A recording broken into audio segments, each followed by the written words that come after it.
If you've ever started a conversation with your adult child and noticed their eyes slowly drift away, their answers get shorter, their phone suddenly becomes very interesting, you might not realize it, but the conversation may have quietly turned into a lecture.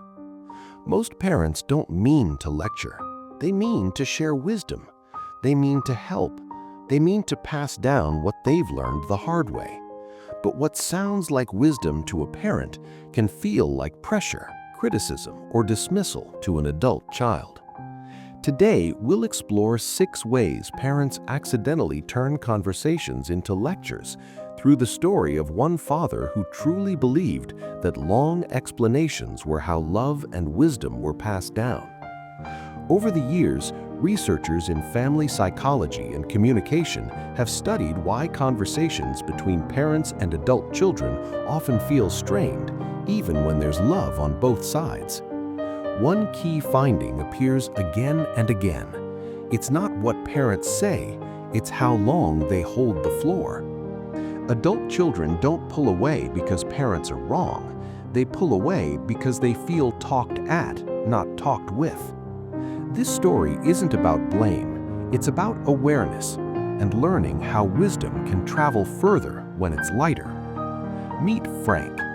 Frank is 76 years old, a retired high school history teacher, a man who believes deeply in explanations, context, and setting the record straight. Frank grew up in a time when authority spoke and others listened. Teachers lectured, fathers explained. You learned by sitting still and absorbing. So when Frank became a father, that's what he did. His daughter Laura is now 45, smart, independent, capable. But when Laura calls her father, something predictable happens. She starts with a simple sentence, "Dad, I'm thinking about changing jobs." And within seconds, Frank begins. He talks about the economy, about job security, about mistakes he's seen people make, about how things used to work and why patience matters.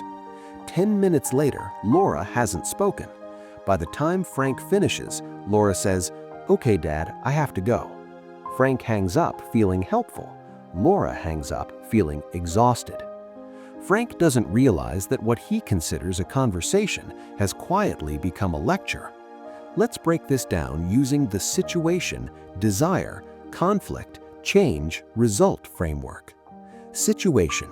Frank believes wisdom is passed down through explanation, long explanations. Desire. He considers it his responsibility to teach, guide, and prevent mistakes. Conflict. Laura doesn't feel guided, she feels overshadowed. She stops sharing because she knows what's coming. Change. Only when Frank notices how little Laura speaks does he begin to question his approach. Result. Frank learns that wisdom doesn't need a podium, it needs space. From Frank's story emerge 6 common ways conversations quietly become lectures, even when love is present. The 6 ways.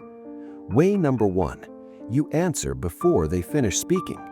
Laura often starts a thought, and Frank jumps in halfway through, not because he's rude, but because he thinks he already knows where she's going. This turns a conversation into a monologue. According to communication research from Stanford University, being interrupted, even gently, signals that the listener's full perspective isn't needed. Frank thought he was being efficient. Laura felt invisible. Way number 2. You give history lessons instead of responses. Whenever Laura shares a problem, Frank goes back decades. When I was your age, back in my day, let me explain how this really works. Storytelling becomes teaching. Teaching becomes lecturing. Frank believes context equals wisdom. Laura hears comparison. Studies in family communication show that excessive personal anecdotes can shift focus away from the speaker's emotional experience, especially when the listener doesn't pause to connect first. Way number 3. You speak longer than you listen. Frank once timed himself, accidentally. He spoke for 8 minutes straight. Laura spoke for less than 1.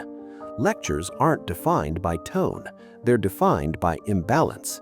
Research from the Journal of Family Psychology shows that conversations feel safe when speaking time is relatively balanced, even if advice is shared later. Frank thought clarity required length. Laura needed space. Way number 4. You explain instead of asking. Laura says, "I'm feeling unsure." Frank replies with explanations about why she shouldn't be. What he doesn't ask is, "What's making you unsure?" Questions invite conversation. Explanations dominate it. Psychologists note that curiosity reduces defensiveness, while unsolicited explanation increases it, even when accurate. Frank thought answers were love. Laura needed questions. Way number 5. You turn every topic into a lesson. A story about work becomes a lesson about discipline. A relationship update becomes a lesson about compromise. A parenting concern becomes a lesson about structure. Frank believes learning should always be happening. Laura feels like she's always being evaluated. Experts call this constant instructional framing, and it often leads adult children to emotionally disengage. Sometimes a story is just a story. Way number 6. You mistake silence for permission to keep talking. This one surprised Frank the most. Laura's silence didn't mean agreement, it meant withdrawal. According to studies on conversational dynamics, people often go quiet when they feel overwhelmed, not when they feel heard. Frank filled the silence because silence felt uncomfortable, but that silence was Laura pulling away. Let's ground this in research. Balanced dialogue increases emotional closeness. Journal of Family Psychology. Unsolicited explanation increases emotional distance in adult children. University of Michigan. Active listening predicts stronger long-term parent-child bonds. Harvard Adult Development Study. Wisdom doesn't lose power when it's shorter, it gains reach. Frank had spent a lifetime believing length equaled value. Science and experience taught him otherwise. Here's how parents can share wisdom without lecturing. 1. Ask before explaining. Do you want my thoughts, or do you just need me to listen?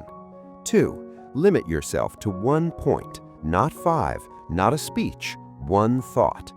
3. Match their energy. If they speak briefly, respond briefly. 4. Replace statements with questions. What are you thinking of doing next? 5.